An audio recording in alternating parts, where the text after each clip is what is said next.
آپ لوگوں کو تو اپنی ویلیو کا ہی نہیں پتا۔ آن حضرت صلی اللہ علیہ وآلہ وسلم ایک جگہ تشریف فرما تھے، اچانک آنکھوں میں آنسو آ گئے۔ اصحاب رسول نے پوچھا یا رسول اللہ ہم سے کوئی غلطی ہو گئی ہے؟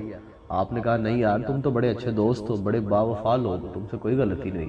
کہا یا رسول اللہ آنکھوں میں آنسو؟ فرمایا میں اپنے ان بھائیوں کے بارے میں سوچ کے رو پڑا ہوں، میری امت کے وہ لوگ جو تم سے بہت بعد آئیں گے، جنہوں نے نہ مجھے دیکھا ہوگا نہ سنا ہوگا، پھر بھی مجھ سے محبتیں کریں گے۔ میں تو ان کے بارے میں سوچ کے آپ دیدہ ہو گیا ہوں۔ آپ کو اپنی ویلیو کا ہی نہیں پتا۔ مائیں کیا آپ سے محبت کرتی ہوں گی؟ ساری ساری رات میرے رسول نے سجدے سے سر نہیں اٹھایا، روتے رہے۔ اتنے ویلیویبل ہیں ہم ان کے لیے کہ آپ کو گوارا نہیں کہ ہم دوزخ میں چلے جائیں، ہمیں کوئی تکلیف آ جائے، ساری ساری رات روئے آپ ہمارے لیے۔ کبھی جو میں سوچتا ہوں تو کب کا پاس جاتا ہوں، حضور آپ میرے لیے بھی روئے تھے۔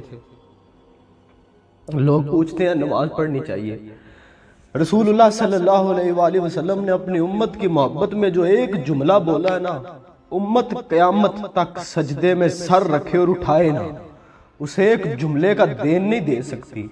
اسرائیل سے آپ نے پوچھا جب جان نکالتے ہو، روح قبض کرتے ہو تو تکلیف ہوتی ہے؟ اس نے کہا یا رسول اللہ ہوتی ہے۔ آپ نے کہا ساری تکلیف مجھے دے دو، میری امت کے کسی فرد کو کوئی تکلیف نہ دینا۔ آپ تو اسے ایک جملے کا حق نہیں ادا کر سکتے، پوری زندگی سجدے میں سر رکھیں آپ نہ اٹھائیں تو اسے ایک جملے کا حق نہیں دے سکتے آپ۔